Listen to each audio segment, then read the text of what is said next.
ఈ ప్రాబ్లంను ఈజీగా చేయడం ఎలా? చూడండి ఒకసారి ఇక్కడ ఒక వ్యాపారంలో ఏ 20,000ను 12 నెలలకు, బి 30,000ను 9 నెలలకు పెట్టుబడి పెట్టెను. సంవత్సరం తర్వాత వారికి లభించిన 1,02,000లో ఏ వాటా ఎంత? అంటే చూడండి ఇక్కడ ఏ ఏమో 20,000 పెట్టాడు. ఏ అనే అతను 12 నెలలు ఉన్నాడు. 12 నెలలు ఉన్నాడు. బి అనే అతను 30,000 పెట్టాడు. 9 నెలలే ఉన్నాడు. సో ఇలా నెలలు కూడా తీసుకుంటే మనకి ఈజీగా ఉంటుంది. సో ఇక్కడ 4 జీరోస్ 4 జీరోస్ క్యాన్సిల్ చేసేయండి. ఓకే, 3 ఏకం చూడండి ఇక్కడ 3 4 12. సో 2 4 8:9 నిష్పత్తి.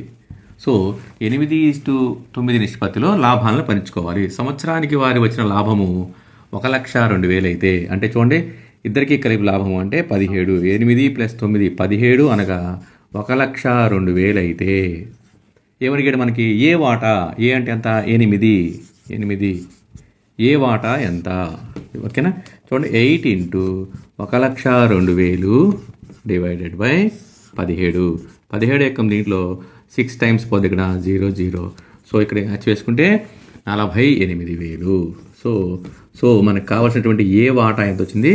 48,000. So answer is 48,000.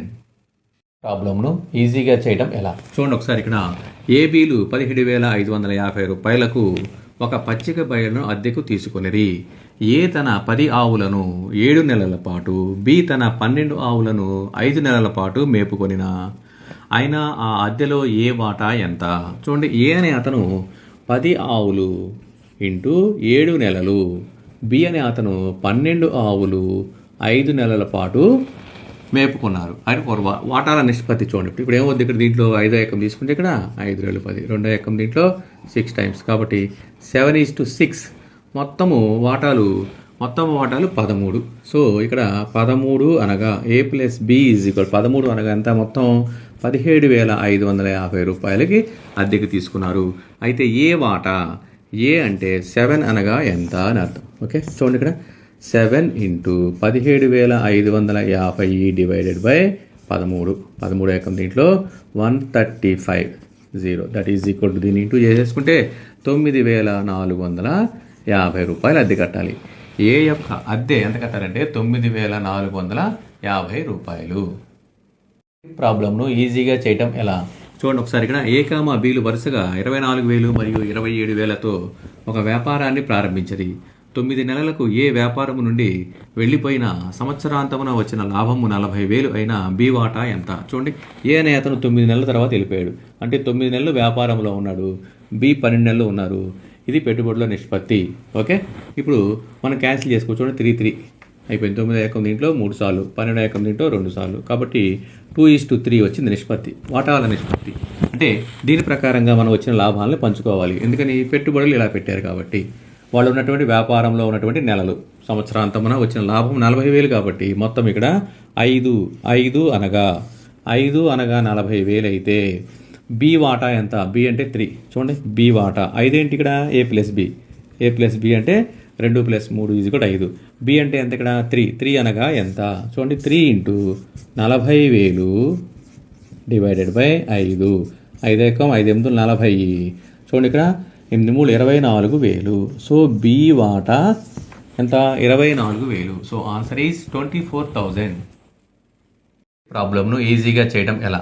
చూడండి ఒకసారి ఇక్కడ ఏ కామా బి కామా సిలు వరుసగా 12,000 14,000 10,000ను వరుసగా 4 నెలలు 8 నెలలు 10 నెలలు పెట్టుబడులుగా పెట్టారు. మొత్తం మీద వారికి వచ్చిన లాభము 58,500 అయినా సి వాటా ఎంత? చూడండి ఏబిసిలు 12,000 14,000 10,000 4 నెలలు 8 నెలలు 10 నెలలు పెట్టుబడిగా పెట్టారు. సో దీంట్లో 3 జీరోస్ క్యాన్సిల్ చేసేసుకోండి.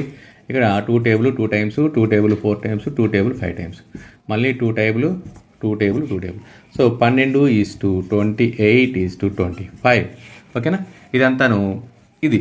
సో ఇక్కడ మొత్తం అంటే 65 అనగా చూడండి 58,500. సో అయితే ఏమడిగాడు? ఏ వాటా? ఏ అంటే ఎంత? ఇక్కడ 12 అనగా ఎంత?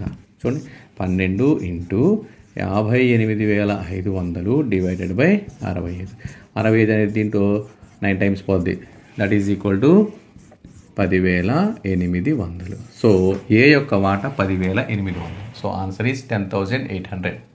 ఈ ప్రాబ్లంను ఈజీగా చేయడం ఎలా చూడండి ఒకసారి. ఇక్కడ ఒక వ్యాపారంలో ముగ్గురు స్నేహితులు పొందిన లాభాల నిష్పత్తి 2:3:7 మరియు వారి పెట్టుబడుల నిష్పత్తి 7:3:2 అయినా వారు పెట్టిన పెట్టుబడుల కాలాల నిష్పత్తి ఎంత?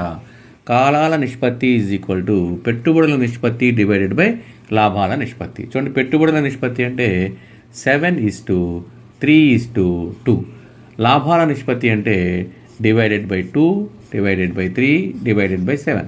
ఇక్కడ 3 క్యాన్సిల్ అయితే 1 వస్తుంది. చూడండి 7/2:1:2/7. సో డివిజన్లో ఉండకూడదు కాబట్టి దీనికి ఎల్సిఎం కసాగు చేస్తే ఎంత? 2 14. కాబట్టి ప్రతిదాన్ని మనం 14తో ఇంటూ చేస్తే మొత్తం ఈ డివిజన్లన్నీ కూడా పోతాయి అనమాట. ఓకే చూడండి 2 టేబుల్ దీంట్లో 7 టైమ్స్, ఇక్కడ 7 టేబుల్ దీంట్లో 2 టైమ్స్. సో ఇక్కడ 49:14:4. సో ఇది కాలాల నిష్పత్తి ఈజ్ ఈక్వల్ టు 49:14:4.